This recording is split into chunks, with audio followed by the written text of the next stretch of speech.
और वापस आ रही है इंडिया में। तो आजकल इंस्टा वगैरह पे आपने ये कुछ 2 फोटोज देखेंगी, जैसे ये और ये, जिन पे 2 फोर्ड की गाड़ियां हैं। पीछे वाली तो फोर्ड की रेंजर है, अगर आपको पता हो तो। ये बाहर या मार्केट में आती है। और ये एक पिकअप ट्रक है जो मतलब हाईलेक्स जैसा ही है।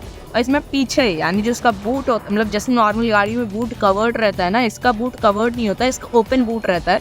उसमें आप अच्छा खासा सामान डाल सकते हो। और बाहर, क्योंकि मतलब बाहर तो ऑब्वियसली फार्मिंग वाले भी जो है काफ़ी अमीर टाइप के हैं, मतलब हाँ उनके पास सब रहता है। तो ये सारी गाड़ियाँ वो लोग ले लेते हैं, ये जो फ्रूट सेलर होते हैं वो लोग ले लेते हैं, इंडस्ट्री वाले, कि इसमें वो लोग क्रेट भरते जाते हैं अपनी पूरी। वरना नॉर्मल गाड़ी में इतना स्टॉक आता नहीं। और हमेशा ये लोग जो होता है मतलब थोड़ा ऑफ रोडिंग ले जाना चाहते हैं। तभी हाईलेक्स भी ऑफ रोड आ रही है एक तरीके से, और ये रेंजर भी। और ट्रूली इंडियंस को इसकी इज्जत है नहीं, क्योंकि इंडियंस में इसका यूज़ केस है ही नहीं। जो इसका यूज़ केस है, असली जो यूज़ केस ये लोग चाहते हैं, वो इनका जो यूज़ केस है उस वो वाली क्लास ऑफ इंडियंस ये गाड़ी लेती ही नहीं है। मतलब वो ट्रैक्टर ले लेते हैं, पीछे सामान डाल देते हैं और वैसे ही चलाता है। वो सस्ता भी पड़ता है ऑब्वियसली। और जो जिनको मतलब इनके पास इतने पैसे हैं कि ये लोग ये ले पाए, उनको इसकी कोई नीड नहीं है। वो बहुत कम नीड होती है। अनटिल आपको कुछ बाइक वाइक ढो के जानी है, इसमें कोई नीड होती नहीं है। वो भी बहुत कम होती है ऐसी गाड़ियाँ जो बाइक ढो ले पीछे। जैसे हाईलेक्स में ये एबिलिटी है कि 2 बाइक्स ले जाए वो।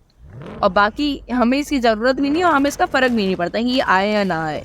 मैं जो यहाँ पे आया हूँ, जो मेन है यहाँ पे, वो फोर्ड एवरेस्ट यानी अपनी प्यारी एंडेवर के लिए है, जो चेन्नई पोर्ट पे भी देखी गई थी। जो फोर्ड का प्लांट भी है वहाँ पे, ठीक है। फोर्ड का प्लांट पहले तक वहीं पे बनता था, और फोर्ड ने इस बार भी अपना प्लांट बेचा नहीं था जब वो गई थी। फोर्ड का प्लांट अभी भी उन्हीं के पास है। तो रेंजर का, अगर पहले रेंजर की बात करें तो रेंजर का जो एक्सएलटी वेरिएंट है, जो मिड वेरिएंट है, वही आ रहा है, जिसमें ज़्यादा ना फीचर है और ना ज़्यादा कम है, मतलब मिड वेरिएंट ही है। अब इसमें सामने वही ब्लैक ग्रिल आती है, क्रोम पार्ट आता है, एलईडी लाइट्स आती है, जिसमें डीआरएल्स होते हैं, और बम्पर वही नॉर्मल वाला होता है जैसे हर गाड़ी में होता है। 17 इंच के अलॉयज आते हैं, थोड़े छोटे लगते हैं मुझे गाड़ी के हिसाब से, और थोड़ा ब्लैक पार्ट मिलता है बैक में। और जो एलईडी लाइट है उसको एक रेक्टेंगुलर टाइप में, और दो हुक्स मिलते हैं इसमें, ठीक है। साथ में इसके फैब्रिक सीट्स हैं जिसमें सनरूफ नहीं आती। 10 इंच की स्क्रीन है बीच में। इंस्ट्रूमेंटल क्लस्टर जो है वो डिजिटल हो गया है, यानी आप अपनी स्पीड वगैरह देखते हो। और फुल ब्लैक इंटीरियर है। चूज करने के लिए इसके पास पावर ट्रेन होती है बाहर के वेरिएंट्स में 4x2 और 4x4। बट इंडिया में वो लोग सिर्फ 4x4 ही लाएंगे। क्यों? क्योंकि इससे मतलब ज्यादा कॉस्ट बन जाती है। पहली बात तो ये लोग बहुत टाइम बाद वापस आ रहे इंडिया में, ऑल्दो इनकी काफी ज्यादा डिमांड है, बट ये लोग अब आ रहे तो इनको रिस्क भी तो है। और उल्टा ये इस गाड़ी को तो ज्यादा कोई इंडिया में कुछ कहेगा भी नहीं, मतलब इंडिया में ये कोई लेगा भी नहीं से, तो इस पे इतने पैसा खर्च करना वैल्यूएबल भी नहीं है।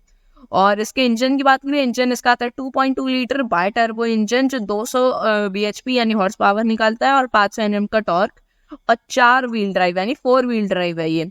बाहर ये 28 लाख की आती है, यहाँ तक आते ही कुछ 40 के आसपास लाख की हो जाएगी, ठीक है। अब आ जाते हैं हम अपनी प्यारी फॉर्च्यूनर का राइवल एंडेवर पे। फॉर्च्यूनर की जो इतने साल की लेगेसी थी, वो जो गाड़ी जिसने उसको टक्कर दी थी, मतलब तोड़ तो पाई नहीं थी, बट जो टक्कर दी थी वो थी अपनी एंडेवर। और इसमें अब एक दिक्कत, इन लोग ने जो, अगर आप गौर से देखो तो इन लोग ने वेरिएंट लॉन्च किया अपना ट्रेंड वर्जन, जो लॉन्च होगा इंडिया में रहेगा, ठीक है। वही लॉन्च होगा क्योंकि वही दिखाया है। ये गलती से इस कैप्चर नहीं हुई है। ये जानबूझ के ट्रक्स ऐसे भेजते हैं कि गाड़ियों को इनके कोई देखे, इनका ऐसे जैसा हम लोग वीडियो बना रहे हैं वैसी वीडियोस बने, इन पे व्यूज आए, इनके लिए हाइप बने, और फिर ये जब गाड़ी लॉन्च करे तो ज्यादा इनको बायर्स मिले। वरना क्या पता आधों को पता ही ना चले फोर्ड इंडिया में आ गई, तभी ये ऐसे करते हैं। और तो ये लोग हमेशा उसमें अपना टॉप मॉडल निकालते हैं।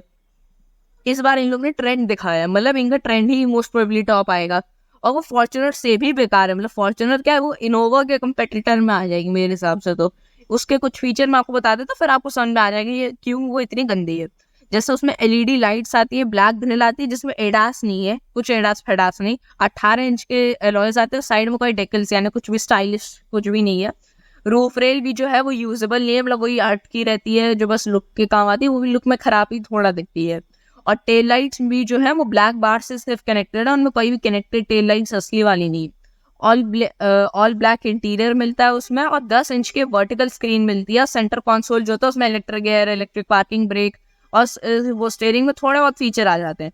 इसमें यहाँ तक कि इलेक्ट्रॉनिक सीट्स तक नहीं आती जो फॉर्च्यूनर में आती है, मतलब आप आगे पीछे कर लो, भले ही 4 वे आती हो, इसमें वो भी नहीं आती। इसमें आप वो लीवर खींच के ऊपर नीचे करो, वही कर सकते हो आप इसमें। इंजन वही वाला है फॉर्च्यूनर वाला, वही 200 HP और 900 Nm torque, sorry 500 Nm torque निकालता है।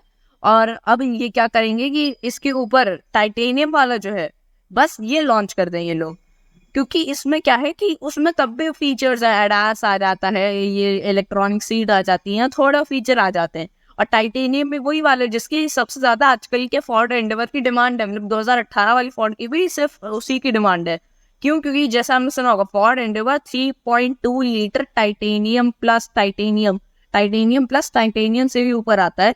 पर वो एक ऐसा दिखाते हैं जैसे आपने देखी भी होंगी तो उसमें हाइड्रोलिक्स और अच्छा सा इंटीरियर, बाकी अब नई वाली में एडास अगर आता है तो ये इसमें आता ही नहीं है। तो फायदा क्या भाई? फिर फॉर्च्यूनर की तो लेगेसी भी तगड़ी है, मतलब एंडेवर से पहले वो भले ही बहुत लोग को दुख लगेगा, बट ये एक सच है कि एंडेवर से ज्यादा लोग फॉर्च्यूनर को देखते हैं, और वो भी जेंडर निकल के आ जाए तो अलग ही देखने लगता है। तो इसकी जगह तो भाई कोई बंदा फॉर्च्यूनर ही ले लेगा ना, और ये प्राइस रेंज भी वही डालेगी 40 लाख के आसपास की, तो कोई फायदा नहीं रहेगा। तो अब इसको लाने के लिए टाइटेनियम वर्जन फोर्ड का है, टाइटेनियम वर्जन ऑफ एंडेवर को लाने के लिए आप कमेंट करो, फिर हम लोग ट्विटर पे बाकी यूट्यूबर जैसे ये अपने कार वर्सेस भाई भी लगे पड़े हैं, तो फिर इनके साथ ही हम फोर्ड को मनाएंगे कि भैया हाँ अब थोड़ा टाइटेनियम वर्जन तो मिनिमम दे दो यार, तब तो कुछ फायदा भी हो आपके आने का, वरना निकल तो हमारा के जा रहा है। चलो ठीक है, इस वीडियो के लिए इतना ही।